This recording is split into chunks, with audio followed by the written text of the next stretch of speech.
E aí, bora recriar o mercado imobiliário? Estamos aqui com mais uma pessoa incrível que está dentro da plataforma da Máximos, inclusive tem uma aula show de bola sobre economia.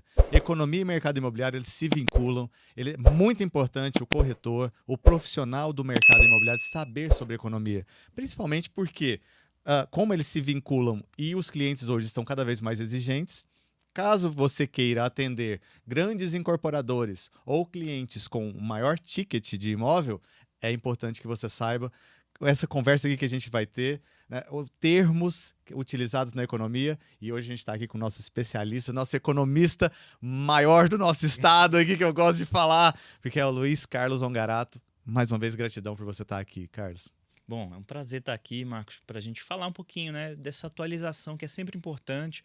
Acho que todo mundo que trabalha no mercado imobiliário tem que estar atualizado, porque até mesmo numa conversa, né, às vezes é uma tendência que está acontecendo, e aí o teu potencial cliente vai comentar alguma coisa e você não sabe nem argumentar, aí vai ficar meio ruim na fita, né? Com certeza. E aí, pra gente, assim, talvez iniciar, a gente poderia fazer talvez um panorama geral, porque a gente sabe que a oscilação econômica, ela varia conforme a política que está tendo, conforme a queda de juros, e a gente vai falar tudo sobre isso, taxa Selic, queda de juros, aumento de alta de juros, talvez influências políticas mesmo nesse perfil, mas o que você acha de a gente fazer um panorama geral para a gente chegar até onde a gente está hoje? Bom, vamos lá então, né? O que tem acontecido na economia brasileira e mundial, né?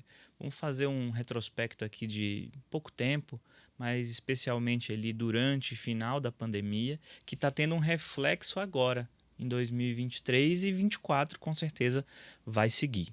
Que foi o quê? A Europa e principalmente os Estados Unidos e outros países da Ásia. O Brasil também fez uma coisa que foi necessário durante a pandemia, que foi estimular, né, toda a questão econômica, mercadológica, ou Perfeito. seja, botar dinheiro no mercado. Como é que você bota dinheiro no mercado? Baixa a taxa de juros, né, que no Brasil chegou ali próximo de 2%, uma taxa ali historicamente muito baixa. A gente tem ali também o próprio Estados Unidos estimulando mais financiamento, né, estimulando várias outras empresas. O Brasil deu muito suporte a alguns setores específicos, mas os Estados Unidos gastou muito mais dinheiro do que era necessário. Perfeito. E isso fez com que por que mas o governo gastar dinheiro não é bom? É muito bom, tanto é que eles cresceram. Só que essa ressaca, né, desse crescimento com base no gasto fez com que o mercado de trabalho ficasse superaquecido. Ou seja, você tem mais vagas de trabalho do que pessoas dispostas a trabalhar. Tá. A gente está vivenciando aqui no Brasil algo parecido, não é tão quanto está sendo nos Estados Unidos, mas o mercado brasileiro, o mercado de trabalho brasileiro está aquecido, o desemprego está caindo, né? A gente vê essa estrutura de desemprego caindo, a inadimplência está caindo, né? Então esse agravamento de crise ele foi embora, né? E agora a gente tem um passo a passo de crescimento. Tanto é que os últimos números indicam crescimento. Aí você vai me perguntar assim, mas o que tem a ver lá o emprego dos Estados Unidos com o emprego no Brasil? Perfeito. Eu acho que Né? é uma boa pergunta pra gente fazer. Coloquem atenção nisso, porque vale a pena a gente entender que o Brasil ele é muito mais do que o nosso país. Única e exclusivamente, a gente não está ilhado, a gente é pertencente a um planeta inteiro e qualquer movimento nesses outros países importantes atrai ou afeta nesse sentido nosso. Isso. Os números assim que a gente tem visto, né? O pessoal fala assim, em termos gerais, que tem 3 empregos por pessoa nos Estados Unidos. E os Estados Unidos, como o principal parceiro econômico, um dos principais parceiros econômicos do mundo todo, né? A principal economia, vai ter que fazer o quê? Aumentar a taxa de juros, porque esse excesso de oferta de emprego está fazendo com que os salários aumentem. Porque imagina, eu quero alguém para trabalhar na minha empresa. Certo. Não tem no mercado. Tenho que pagar salários cada vez maiores e as pessoas não estão entregando mais produtividade. Na verdade, elas estão simplesmente trocando de emprego por um emprego que paga mais. Com isso, mais dinheiro na economia. Uhum. Pode ser positivo? Pode. Só que isso está gerando inflação. Mais dinheiro sem você aumentar necessariamente a produção, porque a gente não consegue muito rapidamente virar assim, você olha, vou produzir mais carro, mais casa, mais tudo para todo mundo consumir mais e reduzir os preços. Não. E isso vai fazendo com que os outros países não consigam baixar as suas taxas de juros.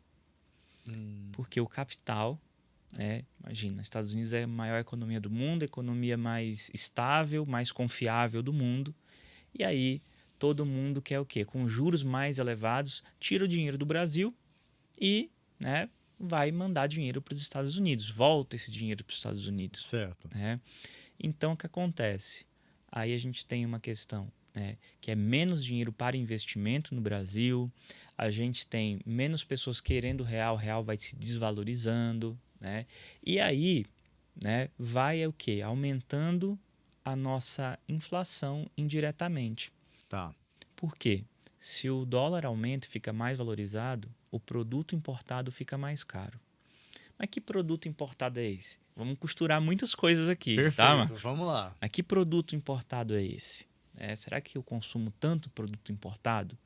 Não necessariamente, mas tudo que a gente está vendo aqui, por exemplo, nessa sala tem algum componente importado. Certo.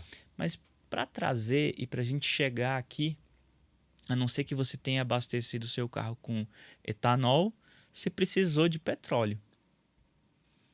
Todos esses itens chegaram aqui, muito provavelmente, ou de avião, ou de caminhão, ou de ônibus, enfim.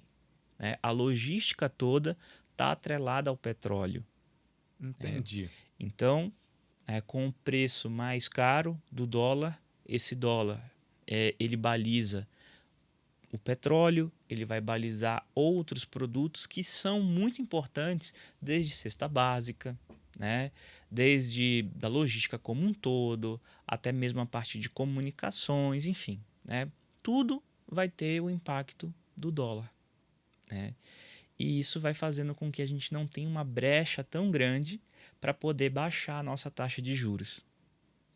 Ou seja, e essa taxa de juros aliada ao aumento da inflação, ela desvaloriza ou ela dificulta a vida de quem quer comprar um imóvel. Tá aí? Isso mesmo, porque a gente tem dois fatores. Uhum.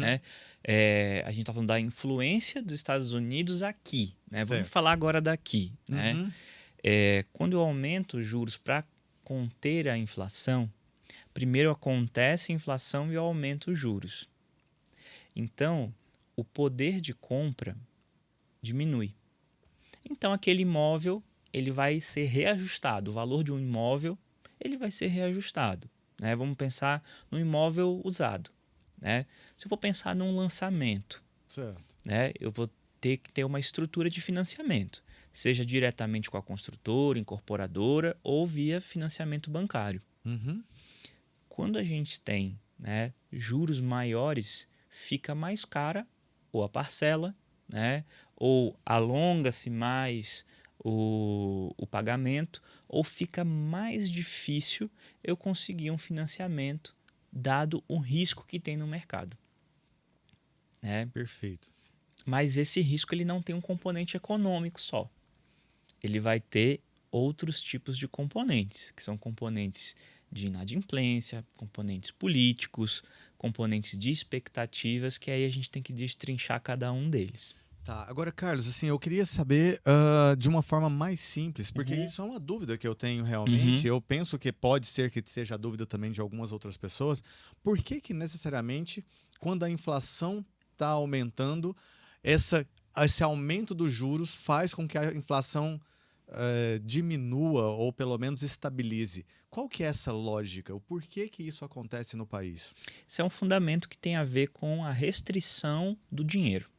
Tá, ok. Então, se eu tenho inflação, o preço das coisas está aumentando. Tá, ok. É isso que é inflação. Está aumentando. Cesta básica, tudo está aumentando. Cimento, tudo. Tudo está aumentando. Certo. Dada na média da proporção. Alguma coisa vai subir, outra coisa vai descer, enfim. Mas na média. Cesta... Então, como é que eu vou frear o consumo? Eu tenho que tornar o dinheiro mais caro. Entendi, cara. Eu tiro o dinheiro do mercado.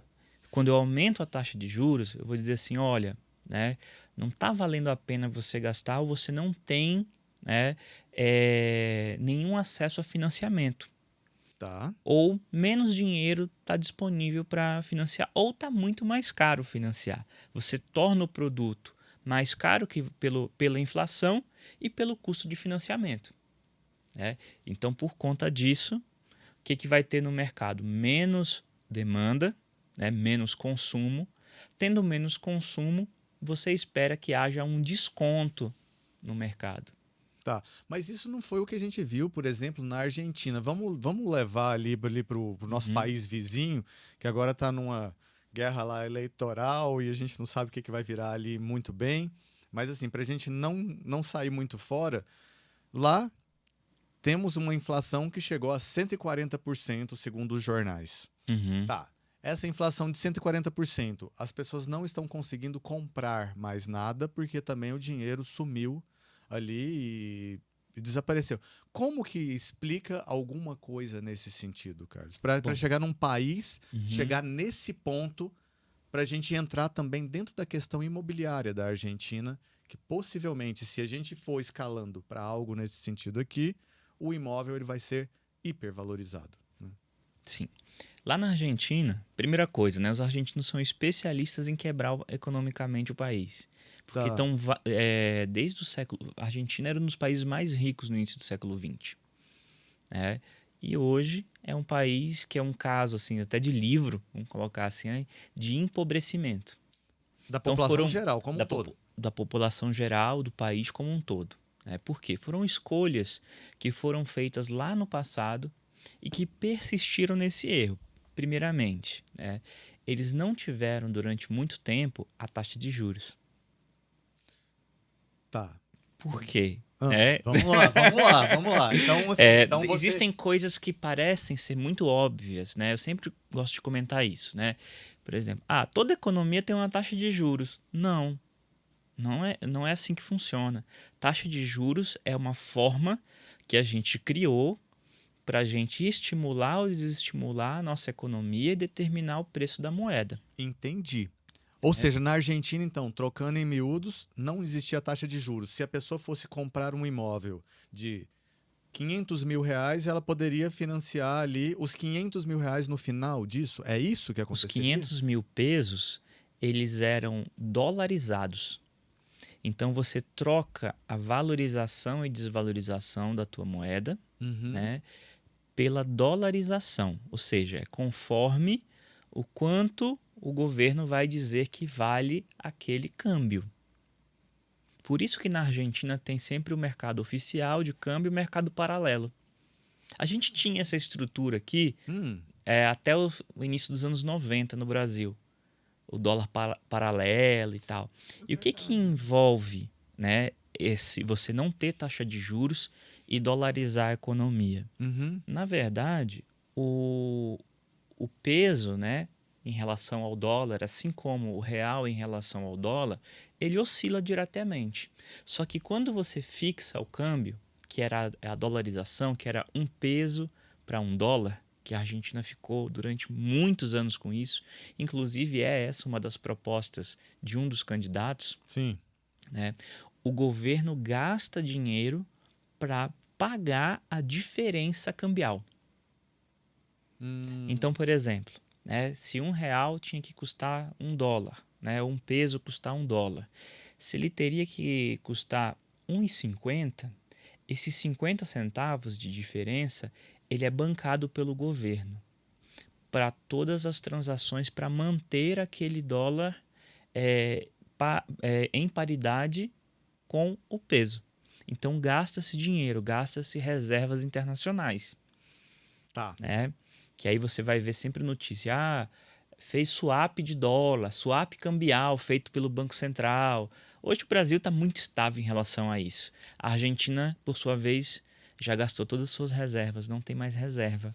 Entendi. Então você acha que talvez uma solução, uma das possíveis soluções para a Argentina nesse caso, fosse fazer o que o Brasil fez quando criou o real? Ele atrelou a moeda na UFIR, se eu não me engano, ou alguma coisa que era paralelo ali ao dólar, até que o real se estabilizasse, e aí ele falou: agora todas essas moedas aqui para trás não vão valer, e está praticamente dolarizado, só que já é o real. Não significa que mais é a outra. É uma combinação de estratégias, não é Certo. somente estratégia monetária, porque quando você coloca a paridade de uma moeda contra a outra, é só o número. Certo? Todos os outros custos, eles não ficam atrelados àquela moeda, né?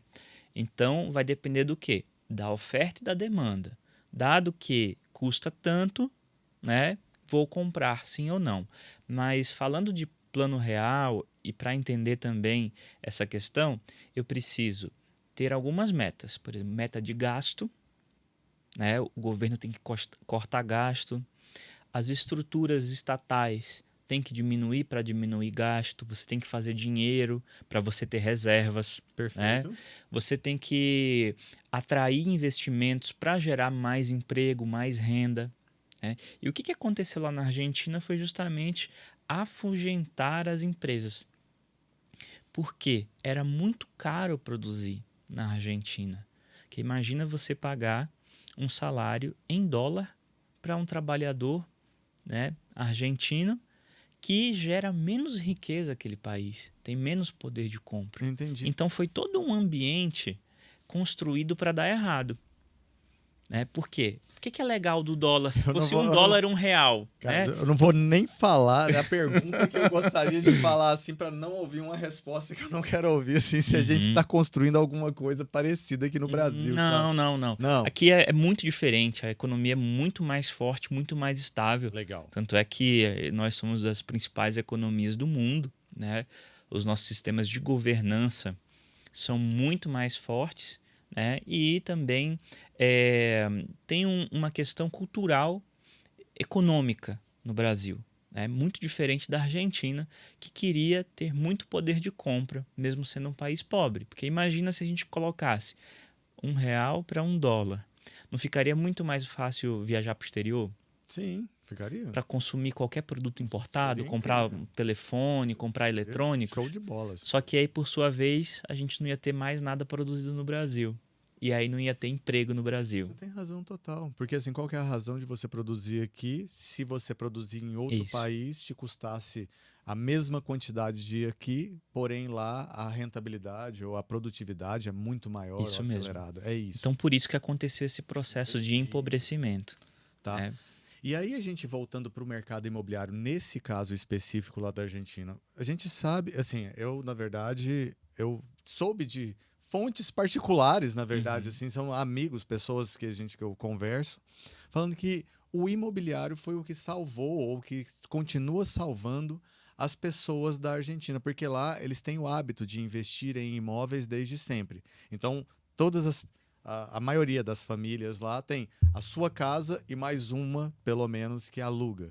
E aí é esse mercado que ainda mantém os argentinos de pé. Isso é um fato? Isso confirma? Sim, como a gente tem aí décadas, né, de crise econômica, em toda crise econômica você tem que ir para um ativo que de fato ele tem um valor, alguma coisa patrimonial mesmo. Né? Porque se você simplesmente colocar o seu dinheiro no mercado onde você não tem um dado oficial de inflação, por exemplo, esse dado oficial de inflação de 140% na Argentina, a inflação real é muito maior do que essa. Né? Mas aí o seu dinheiro não corrige quando ele está aplicado. Então é muito melhor você fazer o quê? Compra de imóveis. Né? Inclusive, eu já tenho visto algumas janelas de oportunidade de compra de imóveis na Argentina pelos brasileiros. Isso, eu ia te perguntar também. Assim como aconteceu na crise de 2008 em Miami, que o brasileiro comprou os Estados Unidos inteiro ali. Sim. Comprou condomínio e tal. Então, por quê? Porque vai ser uma questão de falta de dinheiro no mercado.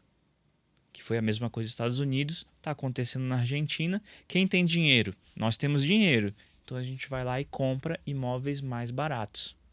Perfeito. Compra o mercado que é o mais estável e que é o mercado que você consegue não estar atrelado a um dólar ou Isso qualquer coisa mesmo. nesse sentido, Isso, né? ele tem a ver simplesmente com uma conjuntura social, né? E até mesmo dependendo da qualidade desse imóvel, de fato ele pode ter uma boa rentabilidade muito maior do que outros investimentos ali oficiais, né? Porque quando você vai aplicar o seu dinheiro, estou falando no caso da Argentina, né? Uhum. Você não vai ter a correção pela inflação. Então é muito melhor comprar imóveis. Carlos, é muito interessante você falar isso, porque a gente vai assim, quando a gente vai para esse lado econômico, a gente sabe que o mundo ele é globalizado em algumas vertentes. Arte, por exemplo, é globalizada. Qualquer lugar do mundo reconhece um bom artista, né? Seja um pintor ou um pianista, enfim, qualquer uma dessas áreas. Esporte, globalizado. Economia também deve ser globalizada e a gente poderia passar a entender um pouco mais esse mercado global como um todo. Assim como pessoas, sei lá, quintuplicaram os valores que existiam naquela época, na crise dos Estados Unidos, que comprava-se imóveis lá por US$ 60.000, que hoje esse mesmo imóvel está US$ 600.000, também houve oportunidades de ser comprados em Dubai, imóveis que eram, enfim, que hoje valem uma fortuna, Portugal da mesma forma, Argentina da mesma forma. Porém, como a gente ainda não tem essa educação financeira, nos cabe, às vezes, ficar com um receio. Como, por exemplo, possivelmente imóveis na Venezuela devem ser baratos hoje. Mas a questão governamental, como que a gente fica nisso? Então, assim, você acha que o governo, até onde que é atrelado a gente investir em possibilidades de terrenos, né, nas nossas vizinhanças aqui, o que a gente deveria considerar ao investir fora do nosso país? É a própria estrutura e garantia sobre a propriedade, Tá. né? Se você tem países que não respeitam tanto a propriedade privada, a gente não recomenda porque pode ser que saia alguma lei, alguma coisa que impeça investimentos estrangeiros, né, em alguma coisa nesse sentido. Não que haja nesse momento, mas é mais um risco, mais uma incerteza, né? Quando você tem países com boas economias, com uma base econômica forte, né?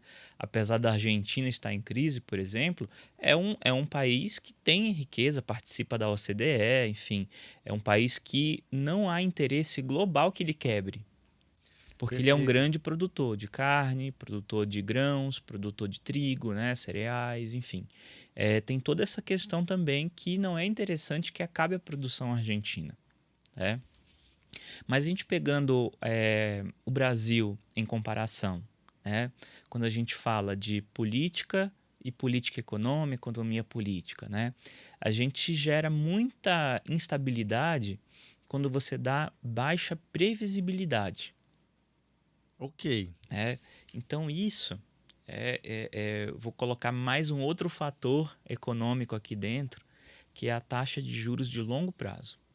A taxa de juros atual, a Selic, é uma taxa base para hoje, né? Perfeito. Explica pra gente o que é a Selic de uma forma bem simplificada, É Carlos, a, por favor. é a taxa base que vai nortear todas as outras taxas da economia. É a taxa mais barata, né? Ok. Então, por exemplo, os empréstimos entre um banco e outro, né, eles são muito próximos à Selic. Uhum. Mas, porém, quando eu vou pegar dinheiro, né, no banco para o financiamento de qualquer coisa, de um imóvel, eu não vou comprar Selic, não vou pegar aquele dinheiro com Selic. Eu vou pegar Selic mais alguma coisa. Ou, né, eu vou pegar inflação mais alguma coisa, que é IPCA mais 3, IPCA mais 5, IPCA mais 7, IPCA mais 10, né?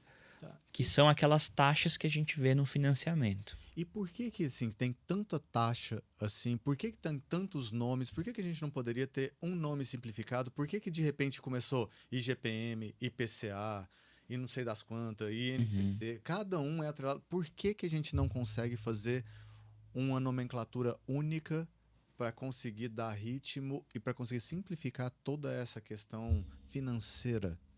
Uhum. Porque os itens que estão dentro dessa composição desse índice são diferentes. Certo. Então, por exemplo, quando a gente vai falar de consumo geral, a gente vê do que? IPCA. O que está dentro de uma Dentro do cesta? IPCA vai ter itens da cesta básica, educação, saúde, transporte, comunicação, vestuário, higiene, né? Todos aqueles itens básicos de sobrevivência vão estar ali. Ok. Quando a gente vai falar do, por exemplo, do INCC ou do IGPM, né? O IGPM ele tem muito mais a ver com matérias-primas, em geral, para a indústria. Né? Ferro, cimento, né? Enfim, aço, né? Outras coisas. E aí você fala do da construção civil, né? O INCC, você vai estar atrelado diretamente aos fatores que impactam as construções. Então, por exemplo, certas vezes é vantajoso usar o IPCA ou o IGPM, né? Porque a gente teve aquela mudança de contratos. No meio da pandemia teve isso, né? Que o IGPM disparou. Chegou a 38%. E o na verdade. IPCA era 7, 8, Sim. alguma coisa assim, né? 6, 5, tá? O que aconteceu? Você teve uma crise de insumos, em geral. Todos os insumos dispararam porque por uma questão de não chegar, a logística estava travada no mundo todo. Então você disparou aquele custo de produção, né? Mas os alimentos, no caso, né, não tiveram esse mesmo impacto. Entendi. E aí os contratos atrelados a isso. E no caso do INCC, que é o da construção civil, e o CUB, qual que seria, assim, tipo, uma das... o que é a diferença entre esses dois? Porque tem a ver com a própria construção, né? Certo. O INCC ele vai ver muito mais todos os tipos de construções, de infraestrutura, né? Independentemente do que seja, né? E aí você vai tendo, de acordo com o outro, você vai tendo de acordo com o padrão da construção. Entendi. Né? E aí vão ser outros materiais, né? Todo índice ele tem a mesma função, é reunir, né, aqueles itens que fazem parte para a construção de alguma coisa ou para o consumo de alguma coisa ou que tem a ver com aquela realidade. Qual que é o problema? É você atrelar, né, num contrato o índice errado. Ok. Né?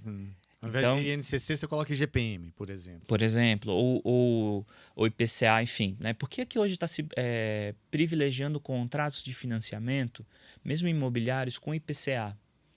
Né? Teve essa troca de mercado. Teve. Né? Automóveis aluguel, também, né? aluguel também, né? Tudo com IPCA. Porque a gente viu que o aluguel, a parcela do financiamento, tem tudo a ver com renda. Né? Por outro lado, as construtoras têm os seus custos, né, Perfeito. com outros insumos, não necessariamente o que está lá dentro do IPCA. E aí você teve que ter esse ajuste. Os imóveis ficaram mais caros também porque o risco da construtora aumentou. Tá. Então, assim, e aí quem que desenvolveu os primeiros índices? Porque no caso do IGPM, tinha IGPM/FGV. Então, a Fundação Getúlio Vargas estava ali. Como que foi feito isso? A Fundação Getúlio Vargas ela começou a divulgar uma lista, mas essa lista é pega de onde também? Assim, por exemplo, é um supermercado só que ela vai e liga, ou então assim, são 15 supermercados, é uma rede de 200 supermercados. Como que chega num ponto onde fala assim, não, oficialmente é isso, mas aonde que ela pesquisou para chegar nesse ponto? Todos os índices, eles têm uma metodologia exclusiva, Certo. né? Mas, no geral, são pesquisadas grandes cidades do Brasil, né? Capitais, Norte, Nordeste, Centro-Oeste, Sul e Sudeste, todas as regiões, tá? E também algumas grandes cidades, que não são capitais, mas que são mais populosas. Né? E a partir daí você faz a medição nos pontos de venda. Através de notas fiscais emitidas ou não necessariamente? Pesquisa. Mas então, assim, ficam sei lá, 15 pessoas lá ligando o dia inteiro. Pode ligar, pode ver, pode. Porque assim, não é um objetivo, não é fazer um censo, né? É você ter uma tendência ali. E de fato, né, é muito próximo do que está acontecendo. Tá, ok. Mas aí você tem as regionalidades. Aí você tem a inflação em Goiás, a inflação em Minas Gerais, a inflação em São Paulo, em Pernambuco, enfim. Você tem as inflações regionais, que aí vão refletir esse mercado aqui. Então, o índice nacional tem a ver com questões mais de reajuste de salário mínimo, por exemplo, que é federal, Uhum. né? Mas se a gente for falar em alguma coisa mais regionalizada, eu tenho que ver se está destoando muito a região que eu estou, né, do que está na média do Brasil. Mas geralmente não destoa muito. Eu entendi. E aí, no caso, por exemplo, financiamentos em outras cidades ou outros estados, eles sempre correspondem à mesma taxa de juros. Não a mesma taxa de juros, ok, mas não Sim, o mesmo reajuste. não o Eu mesmo já reajuste. observei, por exemplo, essa semana, é, sendo comercializado imóveis em Santa Catarina com a inflação do estado, o índice de Ah, inflação entendi. do estado. Uhum. Né? Porque o mercado lá, um mercado extremamente aquecido, especialmente ali na parte da costa, né? De balneários, enfim, tem toda essa questão. Então, eles têm um índice próprio para ajustar, né? Mas o que é interessante nesses índices, tá? São os movimentos para valorizar ou desvalorizar a moeda, que seria a taxa de juros. Eu torno o dinheiro mais caro conforme a inflação vai aumentando. Eu consigo baixar o custo do dinheiro quando essa inflação vai caindo. E aí os financiamentos, eles têm a ver com a taxa de juros de longo prazo, que tem a ver com as expectativas. Então, por exemplo, se há alguma declaração que estressa o mercado, a taxa de juros no longo prazo ela fica mais alta. Tá. Uma declaração que estressa o mercado. Dá um exemplo prático disso. Assim, o Brasil não vai bater a meta fiscal, ou seja, vai ter déficit Certo. fiscal por mais um ano O governo seguido. aumentou o gasto da Isso, teve máquina alguma declaração, pública. olha, vou aumentar o gasto, Tá. tá? Vai, Isso aí vai, vai. estressa o mercado. O imposto que vai ser cobrado, que vai ser novo imposto. Isso também Sim, estressa. reforma tributária, como está em definições, né, pode fazer com que alguém vai lá e joga numa rede social, né, Uhum. alguma rede social oficial do governo, ou alguém que faz parte indiretamente do governo, ou não, alguém relacionado ao governo fala alguma coisa que não deveria falar, isso vai gerando expectativa. E essa curva de juros, no longo prazo, vai aumentando. Né? E aí o que acontece? O que é uma curva? São vários pontos. Eu tenho o ponto de hoje, de amanhã, de depois, Certo. e no longo prazo, esses juros vai aumentando. O que significa juros? Risco. Né? Vamos falar assim, né? Se nós fôssemos fazer uma avaliação de taxa de financiamento, eu e Certo, você, ok. nós Uhum. somos pessoas diferentes, com background diferente, rendas diferentes, né? Todo mundo diferente. Se você tiver um patrimônio maior do que o meu, você tem menos risco de dar o calote, correto? Correto. E aí a E taxa aí de a taxa vai juros. ser menor. Entendi. A Então, por taxa de isso é o juros score do efetiva, o cliente. score do cliente é fundamental, né? Até mesmo porque vai ser o risco do banco. Isso é uma vantagem. O score é uma vantagem. Por quê? Porque uma pessoa que poderia pegar um dinheiro emprestado mais barato, ela está pegando. E ela não é penalizada por quem poderia ficar inadimplente. Né? Hum, E aí a taxa de juros efetiva para essa pessoa é mais em conta. Por outro lado, né, alguém que não tem tanto crédito na praça vai pagar mais caro, mas infelizmente ela tem um risco maior para o banco.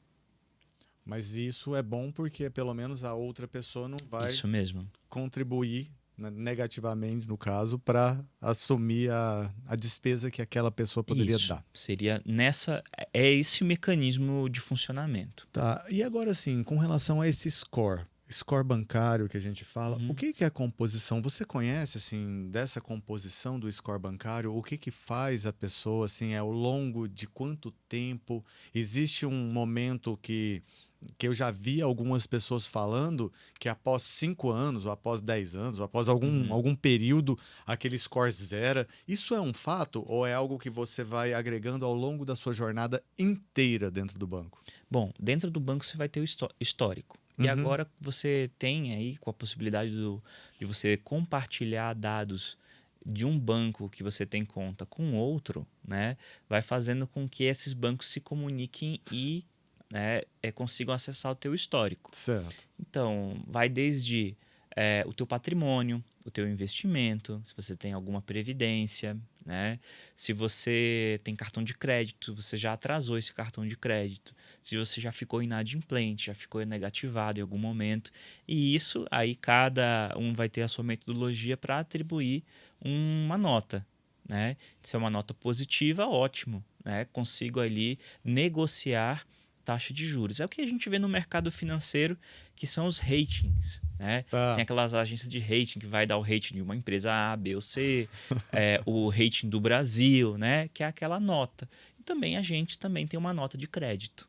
Entendi. E aí isso faz com que você possa financiar um imóvel X ou Y e a taxa de juros vai ser baseada e balizada conforme o seu score bancário. Isso mesmo. É isso. E aí, com relação também, a gente já indo mais pro lado, porque já tá chegando aqui no final, mas eu tenho muita pergunta ainda, porque essa parte de economia, ela é hiper importante. Não só importante, como necessária para a gente entender o movimento do mercado imobiliário, que é esse mercado que a gente está inserido e que nos fomenta todos os dias e que a gente tem todo o interesse de saber qual que é o movimento dele. A gente estava comentando um pouquinho antes sobre a questão da demografia, que isso, ok, é o que está acontecendo economicamente tanto no país quanto no Brasil, como que funcionam todos esses nomes, essas siglas, né, Hum. que a gente vai ouvindo no decorrer, balizamento de contratos e tudo mais. Porém, a questão demográfica também é importante e ela vai influenciando ou positivamente ou negativamente também esses números. Isso é um fato, Carlos? Sim, né? Quando a gente fala de uma população mais envelhecida, que é o que está acontecendo no Brasil hoje, né? Essa semana mesmo saiu resultados do censo, né? E tudo mais. Você vai ter o quê? Uma população mais velha que vai precisar de mais previdência, vai precisar de mais cuidados, né? Então isso pode ser uma tendência de gastos do governo. Por outro lado, né? Você também tem algo que reforça isso, que são ter menos jovens, né? Menos jovens e famílias com menos filhos. Então isso pode ter uma alteração grande, até mesmo na necessidade de nós fazermos alguns movimentos que países como os Estados Unidos, o Canadá, alguns países da Europa fazem. A Europa como um todo faz isso, que é a necessidade de migração, Ok. né? Criar Então isso, atratividades. atratividade para trazer gente de fora para rejuvenescer a nossa população. Então, para os brasileiros, a gente vai ver tendências do tipo casas menores, condomínios menores, apartamentos menores, ali para 2, 3 pessoas já vai ser necessário para uma família. Muito diferente daqueles apartamentos de 300, 400, 500 metros quadrados, que a gente vê ainda tem algum lançamento porque existe público para isso ainda. Perfeito. Só que não vai ser uma tendência de aumentar esses lançamentos. E sim, o que a gente vai ter vão ser apartamentos com mais funcionalidade, mais acessibilidade, mais serviços, tanto para a população jovem, jovens casais, também como uma população mais envelhecida e uma população mais envelhecida também ativa, né? Que Entendi. aí é uma população mais velha, porém com maior qualidade de vida. Então, pegando esses cheirinhos, assim, esses indicadores, você começa a entender como é que pode ser o comportamento desse mercado para o futuro. E aí você está falando, mesmo o Brasil, porque o Brasil eu entendo como sendo um país muito jovem. E a gente já está nessa tendência de redução demográfica. Isso Isso mesmo. assusta um pouco, né, nesse sentido. A nossa pirâmide, né, uma vez era bem com cara de pirâmide mesmo, né? Sim. O topo pequeno e a base grande. Hoje a gente já tem um achatamento dessa base. ela não está mais no formato de pirâmide. Está quase igual, sabe aquele brinquedo antigo, o peão? Sei, Né? aham. Que faz, ele vai uma base menor e faz uma curvinha e vai para a ponta, né? Ele já está nesse formato, ou seja, a gente tem uma grande quantidade de pessoas ali acima de 15, 16, 20, 30, 40 anos, que é essa parte mais gordinha aí da pirâmide. Para baixo, pessoas mais jovens, já temos menos pessoas. Carlos, será que isso poderíamos dizer ou prever o seguinte, que aquele que entra antes na Previdência Social tem dinheiro, porque é uma pirâmide, né? Você tem uma base forte ali fazendo com quem esteja lá em cima esteja recebendo o tempo todo. Mas pode ser que um momento aconteça de não ter mais esse dinheiro dentro da Previdência Social porque essa pirâmide inverteu? É, esse é um grande problema de todos os países que envelheceram sua população, as previdências deficitárias, né? Só que para isso a gente precisa ter mais gente no mercado de trabalho para contribuir. Então, como é que esses países fazem? Migração. Tá. Migração regulamentada, né? Pagando imposto, recolhendo, carteira assinada. É uma alternativa. Ou você reformar a Previdência. Previdência nos países é algo que tem que ser revisitado, de repente, a cada 10, 15, 20 anos. Né? São reformas cada vez mais frequentes para a gente ter, de fato, essa sustentabilidade econômica para o futuro das pessoas que estão se aposentando. E até mesmo rever, a gente já vê alguns movimentos, como a própria França, que estava ultra revoltado porque ia adicionar 1 ano, 2 anos Sim. na aposentadoria. E você vai vendo que as pessoas hoje com 60 anos estão muito ativas ainda. Mas são jovens, na São verdade. jovens. São jovens. Né? A gente tem visto isso. Então, provavelmente, vai ser algo interessante aí para a gente ver no futuro. Né? Como é que o Brasil vai ter essa estratégia de reformar a sua previdência daqui, de repente, 10, 15 anos. E talvez assim, então o que fica também é a questão do investimento para observar mais imóveis menores com maiores funcionalidades, porque Isso mesmo. se existe esse encolhimento da população e as pessoas estão buscando cada vez mais amenities, né, no caso, assim, mais facilidades no seu dia a dia, então esses imóveis mais tecnológicos, possivelmente, eles vão se sobressair num futuro. Você acredita que próximo, Carlos? Muito próximo, isso já é uma realidade, grandes centros que você já vê isso. E o mercado imobiliário, ele é muito interessante porque ele se revoluciona cada vez. Né? Show! Todo mundo vai precisar morar em algum lugar alguma vez. Né? Igual a gente via uma vez, era aquela questão da casa de praia. Todo mundo queria ter uma casa de praia, Verdade. É um né? fato. É um sonho, né? Era o sonho. Por exemplo, eu tive casa de praia durante muitos anos. Né? E hoje a gente tem o mesmo desejo de ter a casa de praia, só que eu quero uma fração daquela casa de praia. Não quero para tudo. A quantidade de negócios e de empresas que estão lançando resort, hotéis com cotas de, né, aquele sistema ali de cotas mesmo, de cotas, né? De coparticipação, enfim. É uma revolução no mercado. E isso você vai ver cada vez mais constante. De repente, vamos extrapolar essa nossa viagem aqui de ter cotas de apartamentos dentro de cidades. Perfeito. Né? Por que não? Você tem uma mobilidade, ter alguns condomínios nisso. Então você acaba que globalmente você poderia ter várias casas, que é um movimento dessa juventude agora. Show né? de bola. Então cada vez mais o imóvel vai sendo o quê? Um serviço. Eu não tenho um problema de pagar uma mensalidade para ter como se fosse um aluguel, mas de repente eu poderia pagar uma cota, né? Igual um carro hoje. Né? Você tem aquele sistema de fidelidade que é um aluguel, um clube, né? Que você vai pagando e vai tendo carro. Né? Eu quero trocar outro carro, tá bom. Né? Dá esse aqui de entrada, você vai continuar a pagar e paga o resto da vida. O imóvel pode ser sim algo nesse sentido, até mesmo porque hoje um jovem ele não consegue comprar um imóvel à vista, mas ele consegue pagar uma parcela. E por que não a gente ter uma solução imobiliária que tenha mais a cara dessa juventude aí?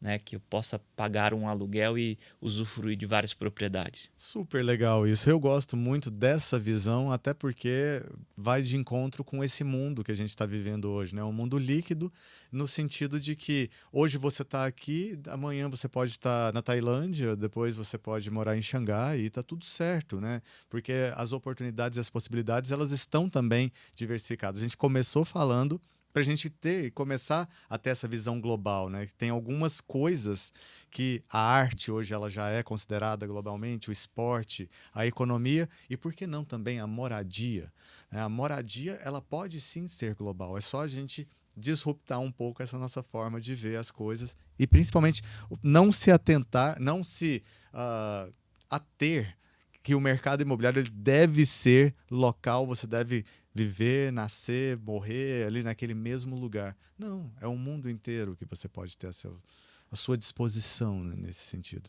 Isso mesmo, né? Até mesmo porque a recomendação é, se você for vender para um jovem, é que esse imóvel também tem uma alta liquidez. Porque eu não vou colocar algo que é uma casa muito mais difícil de vender num setor mais antigo da cidade para um jovem. De repente ele vai ter uma mobilidade, né, entre as cidades, entre os estados e países, ele precisa disso, tanto para alugar, né, quanto também para vender, enfim, e construindo a sua vida. Super show. Carlos, a última pergunta, na verdade, para a gente finalizar, porque, como eu te disse, assim, ó, tem o curso do Carlos, recomendo que vocês assistam dentro da plataforma da Máximos. É realmente uma boas-vindas à economia, a esse mundo de economia que todo corretor de imóveis que realmente quer fazer a diferença no mercado imobiliário e que quer se sobressair na profissão deve e precisa de conhecer, até para conversar com seu cliente com uma melhor predisposição, para ouvi-lo de uma forma mais ativa. E aí, Carlos, como que você vê esse futuro do mercado imobiliário com relação ao investimento em imóveis hoje? Uma vez que a gente está falando que possivelmente ele vai ser mais, talvez, compartilhado ali com pessoas. Ter terra, ter imóveis, apartamentos que não estejam dentro desse formato de pool ou então desse formato globalizado, você ainda considera que seja um bom investimento nesse futuro próximo ou talvez até um futuro um pouco mais distante, mas que está vindo por aí? Sim, com certeza. Por quê? Se você olhar também esses dados demográficos, você vai ver que muita gente ainda não tem casa, né? Você tem um déficit habitacional grande. Então, toda vez que a gente fala em crescimento econômico, o Brasil voltando a crescer, mais imóveis, né? Perfeito. Seja, às vezes, cidades que estão atraindo mais gente, né? Que estão crescendo cada vez mais, né? As cidades que de fato são mais cosmopolitas, né? Então acaba que sempre vai ter o mercado imobiliário, sempre. E ele vai ficar muito mais evidente toda vez que há crescimento econômico, especialmente num país como o Brasil, que ainda tem pessoas precisando de casas e a gente tem aí um mercado muito dinâmico, né, que cada vez mais vai tendo novidades e o brasileiro é muito aberto a novidades. Ele sempre quer ter ali o que está sendo falado no momento. Show de bola. Pessoal, é isso daí. Carlos, gratidão por você ter compartilhado esse tempo aqui conosco. Realmente é recriar o mercado imobiliário, porque são visões complementares que fazem desse mercado continuar sendo pujante e interessante para todos aqueles que não só vivem dele, mas vivem sob ele, né? Ou seja, toda a população. E gratidão mais uma vez por você ter aqui tido o seu tempo para compartilhar conosco. Bom, Marcos, obrigado. Fico aberto aí aos próximos convites. Espero que o pessoal que escutou nossa conversa aqui aproveite e faça o curso também e que entre nesse mundo aí da economia que é bem interessante. Show de bola. Conhecimento abre portas, gente. Então vamos lá, a Máximos está aí para dar esse conhecimento para vocês. Vamos aproveitar pessoas incríveis conosco aqui nessa jornada. Um forte abraço e a gente se fala.